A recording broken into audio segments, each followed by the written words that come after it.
Editors start thinking, oh my God, why can't you just tell me all of these notes in the first revision? And the creator's going, oh my God, why do I need to explain every little detail? You should know this, it's your job. Hey professionals, so fun fact, 50% of you have told me you're a creator, and the other 50% of my audience has said you're an editor, like literally down the line. But unfortunately, when you guys go to work together, 90% of the time, it ends up falling apart. So in this video, I'm gonna show you how I ended up fixing the creator-editor relationship with a very simple two-step process so that we can get rid of this problem once and for all. Now, fun little disclaimer, usually it's a really bad idea to have a YouTube video where I'm talking to two people at once, but I think it's really important that we do it in this video here because we need to learn to empathize with each other. What does an editor go through when they're doing their job, and what does a creator go through when doing their job? And when we can learn to see each other's worlds and problems a bit better, these problems just magically start disappearing. So even though I might not be talking directly to you sometimes in this video, it is absolutely really important that you keep paying attention. It'll all make sense by the end of this video. And before we get into the solution that's going to fix it, we need to first understand why this problem is coming up in the first place. If we look at the typical creator-editor relationship, it usually starts something like this. A creator will spend months or years building their personal brand, refining their style, and end up coming up with these like really nuanced rules on how they want to be presented to their audience, and they can often go against the industry rules. And so if the creator does this well enough for long enough, they'll eventually have more money than time, so they go to hire an editor to buy back some of that time. Then they'll get this editor and they're going to come in, they're going to study their past videos just so they can imitate the style. And despite doing that, when they get to the revision phase, there's just endless comments coming up. Cut this, add that. You should have known this wasn't the vibe. Creators are getting really frustrated because they're burning all this time trying to teach an editor how to edit like them. And the editors are just going mad trying to figure out what this creator's thinking. And there's no surprise it isn't working. The creator's style is nuanced and hard-earned. They've been spending months perfecting it, and the editor can't just figure it out by watching a few past videos. It'll make them look similar, but it's not going to feel the same. There's just something missing that's stopping it from clicking. And what's worst of all is once this problem shows itself, it exasperates and becomes way worse. Editors start thinking, oh my God, why can't you just tell me all of these notes in the first revision? And the creator's going, oh my God, why do I need to explain every little detail so you can get it right? You should know this, it's your job. Both parties are either blaming the other person for not doing their job right, or they're starting to doubt themselves and think they're not talented enough to do it. But it was never any of that in the first place. It was always just communication. The creator has a very specific intent they want to get across to their audience, and the editor needs to understand this as well so that they can make the same editing decisions as them. What both sides really need is a way for the editor to think just like the creator. Now, before I get into the process that allowed me as an editor to read other creators' mind, I need to do a quick shout out to today's sponsor that made this video possible, Skillshare. As a creative professional, I have to wear a lot of hats, and I just would not be where I am today if I had to learn everything the slow way. Even as a quick example, you'll catch a glimpse of my company's internal dashboard in this video. It's this tool I use to stay organized, scale faster, and protect my creative time. Building something like that from scratch took serious learning, and that's why I've been really enjoying Ali Abdaal's Productivity Masterclass on Skillshare.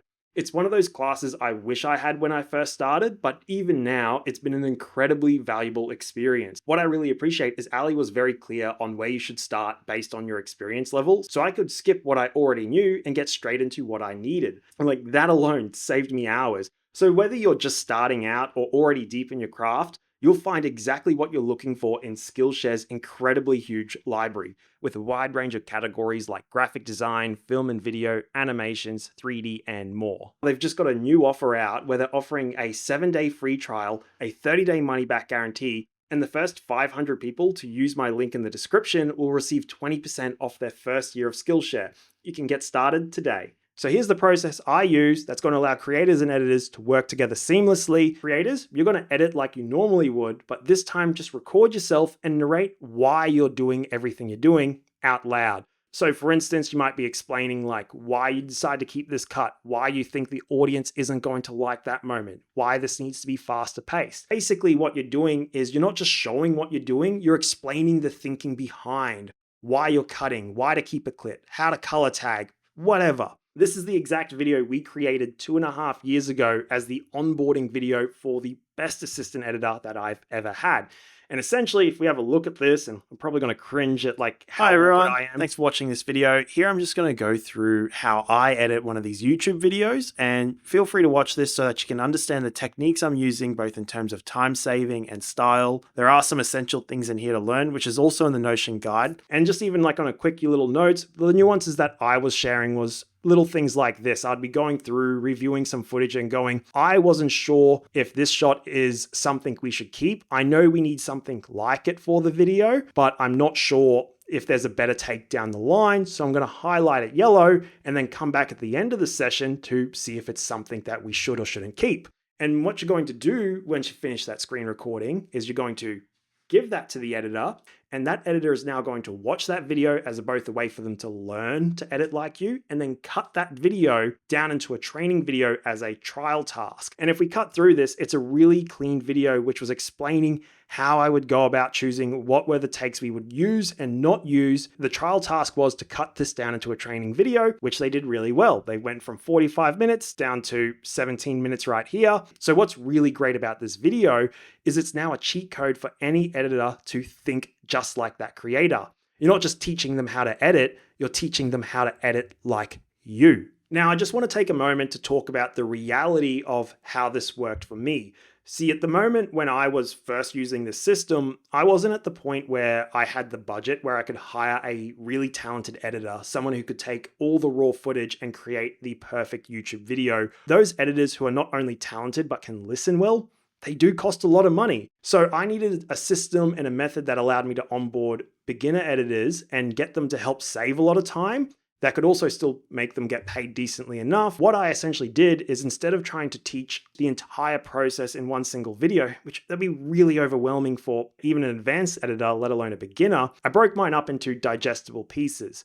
So typically when I go about editing videos, I break them into about 3 stages. There's good takes, bad takes, rough cut, and fine cut, or final cut, I guess we would say. And so what I did with my editor is I just taught the good takes, bad takes first. We went through in-depth, nuanced, exactly how I decided if something was good or bad. And it only took that editor about 1 or 2 days before they were doing that really efficiently, to the point where they were saving more time than they cost. And so then that brought me to step 2, which roughly 2 weeks later, I went, okay, you're now ready to try rough cuts. So I got the editor back in literally just a couple weeks, and they were doing the rough cuts. I again recorded myself breaking down how and why I thought about it. And again, they just started nailing it, which then brought them to the fine cuts. Now, in all honesty, because fine cuts involves like color grading, sound design, motion graphics, that was a lot more of a journey. That one did take up to about 4 months to get to that final result.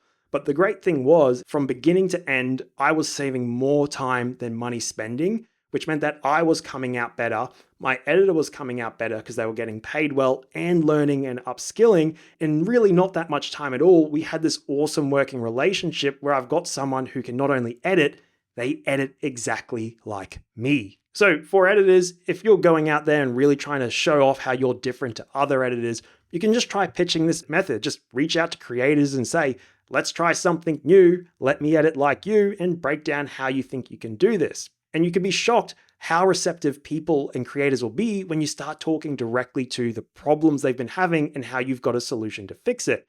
And for creators, don't burden yourself too hard with trying to find that right editor. What you do is extremely difficult. So break down what you do into bite-sized pieces that anyone can pick up. You'll be shocked how fast things click when you finally speak the same language. Until next time, happy editing, everyone. See, I'm going too deep now. I think it sounds more complicated than it should be.